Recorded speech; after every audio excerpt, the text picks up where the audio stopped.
ಕಶ್ಯಪ ಬ್ರಹ್ಮನ ಮಗ, ದಿತಿಗರ್ಭ ಸಂಜಾತ, ಚತುರ್ಮುಖ ಬ್ರಹ್ಮನ ಮೊಮ್ಮಗ. ವಿಧಾತನಿಂದ ವಿಧಿ ಬರಹವನ್ನೇ ಬದಲಾಯಿಸಿ ಮರಣವನ್ನೇ ಮೆಟ್ಟಿ ನಿಂತ ಮಹಾವೀರ. ಅದಿತಿಯ ಮಕ್ಕಳ ಅಟ್ಟಹಾಸವನ್ನು ಸುಟ್ಟು ಆದಿತ್ಯರ ಅಟ್ಟಹಾಸವನ್ನು ಮಟ್ಟ ಹಾಕಿದ ಸಾಹಸಿ.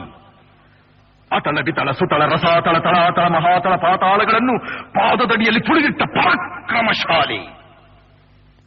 ಅಡಿಯಿಟ್ಟರೆ ಬಿರಿಯುವುದು ಭೂಮಿ, ತಲೆ ಎತ್ತಲು ಬೆಚ್ಚುವುದು ಭಾನು, ಕೈ ಎತ್ತಲು ನಡುಗುವುದು ಸೃಷ್ಟಿ.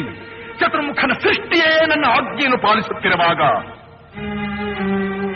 ಯಕ್ಕಶ್ಚಿತ್ನದ ಮಗ, ನೋ ಜನ್ಮ ಕೊಟ್ಟ ಮಗ, ನನ್ನ ವಂಶವನ್ನೇ ಬೆಳಗಬೇಕಾದ ನನ್ನ ಕುಮಾರ, ನನ್ನ ಆಶಾ ಜ್ಯೋತಿಯಿಂದ ಎಂದು ನನ್ನ ಮನಸ್ಸಿಗೆ ನೆಮ್ಮದಿಯಲ್ಲಿ ಬಂದರೆ ಛೀ, ಇದೊಂದು ಬದುಕಿ, ಇದೊಂದು ಜನ್ಮವೇ, ಎಂತಹ ದುರ್ವಿಧಿ, ಇದೆಂತಹ ದುರ್ವಿಧಿ. ನಾನೇ ಸರ್ವಶಕ್ತನೆಂದುಕೊಂಡರೆ ಅದಾವ ಶಕ್ತಿ ನನಗೆ ಎದುರಾಗಿ ನಿಂತು ಕಾಡುತ್ತಿದೆ. ಅದಾವ ಶಕ್ತಿ ಪುತ್ರನನ್ನೇ ಶತ್ರುವನ್ನಾಗಿ ಮಾಡಿದೆ. ಅದಾವ ಶಕ್ತಿ ಅವನಿಗೆ ನನ್ನನ್ನು ಎದುರಿಸುವ ಧೈರ್ಯ ತುಂಬಿದೆ. ಅದಾವ ಶಕ್ತಿ ಅವನಿಗೆ ಸಾವು ಬರದಂತೆ ತಡೆದಿದೆ. ಅದಾವ ಶಕ್ತಿ ನನ್ನ ಮುಖ ಭಂಗ ಮಾಡಿ ತಲೆ ತಗ್ಗಿಸುವಂತೆ ಮಾಡಿದೆ.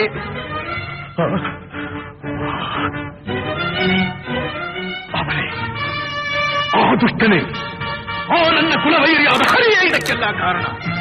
ಜನವೆಲ್ಲವೋ ಹರಿ, ಕಪಟಿ,